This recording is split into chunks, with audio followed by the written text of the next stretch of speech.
Hello, this is Miho recording from Canada. How are you guys doing? I hope your mental and physical health are good and fit. So today I'm gonna talk about the night routine. Maybe some of people are doing this already, and versus the morning routine, you hear this a lot. But this night routine also important bridge to the morning routine. So when you have the good night routine, it carries over to the next morning, so that the day, the quality of the day, it improves. So when you do this night routine, because you sleep with it, so that it stays with you, and then the next morning you have this intention of doing things because you said it the night before. So it's quite helpful.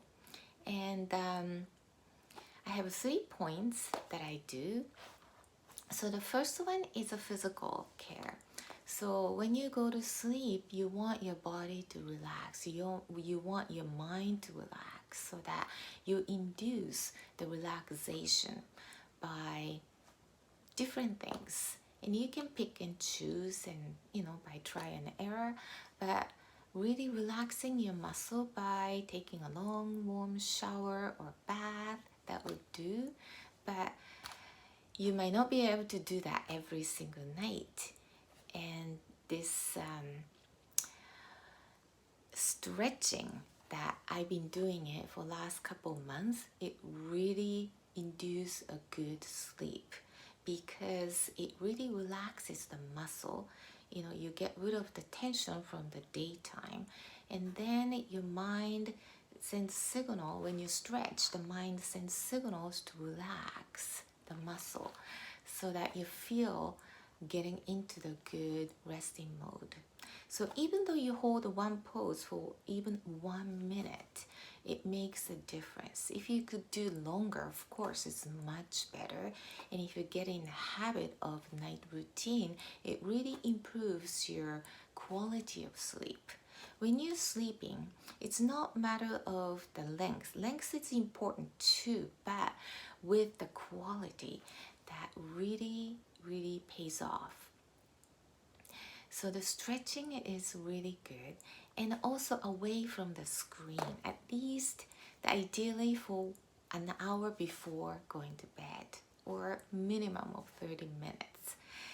It's a habit of looking at the screen and checking things on an iPhone or laptop.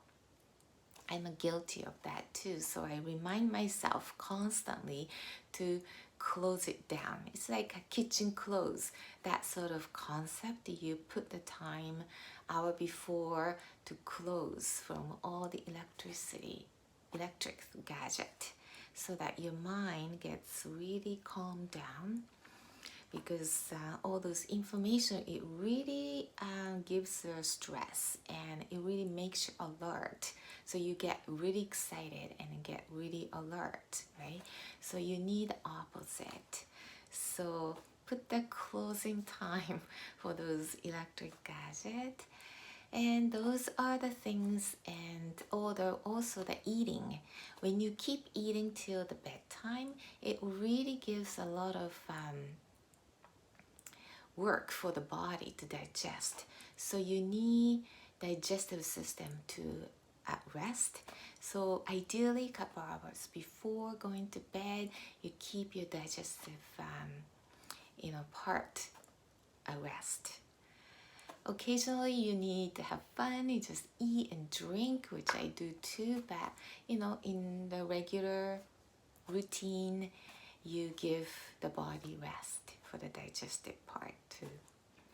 And that's the physical part.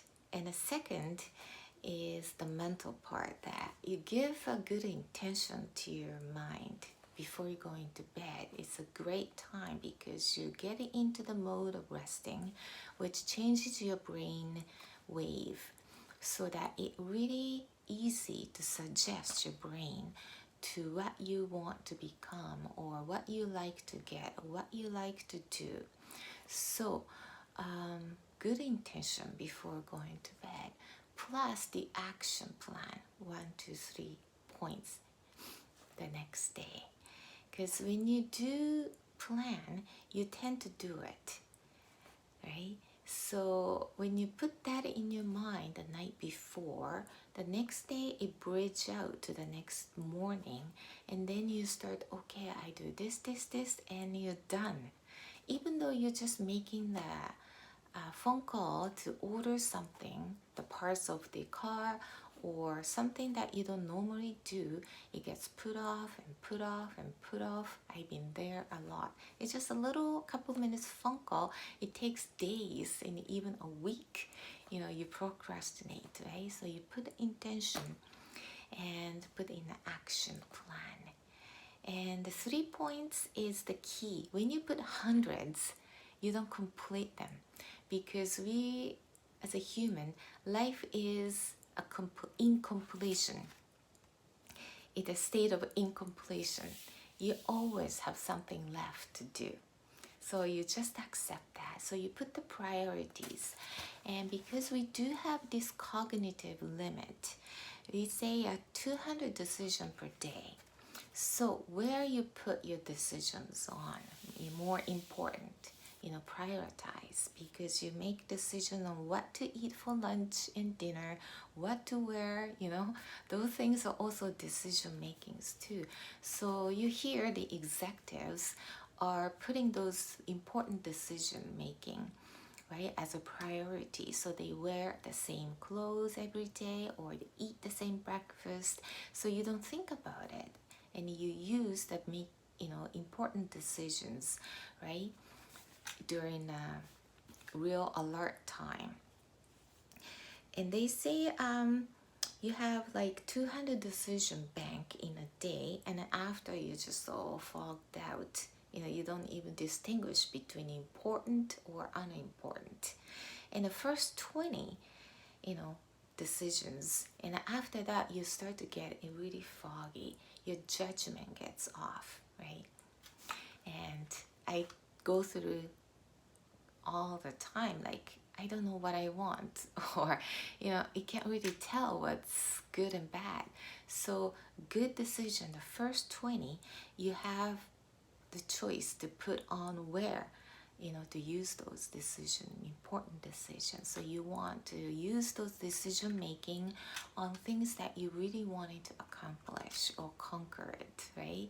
So if you are a business person, you want to use those first 20 decisions on making a good judgment on what to do on your business or being creative and all that, versus what to eat, what to wear, right?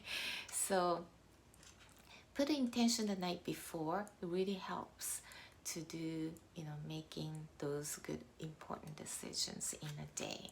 So it leads to the quality of the day the next day. So, and the last one, the third one, is the gratitude.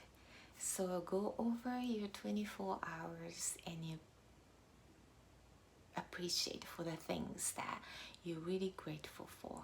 Just the little things, like my kids are really healthy, your partner is healthy, you have the warm bed to sleep in, you had a really good meal, tasty desserts, right, that you can still move around, or you had a really good things that happened to you, like you found something on deal, or you said hello to people on the street. Those little things you appreciate. So you close the night with that good gratitude. Okay, so that's the framework. That first one is a physical, like you put yourself into the really relaxing mode. And number 2 is a mental, that you put an intention and an action plan in your head, so that it carries over to the next morning to have the quality day start. Number 3 is the gratitude. So this will kind of set your mode for the next day, and so you get going. I hope this helps, and have a great day. See you in the next video. Bye bye.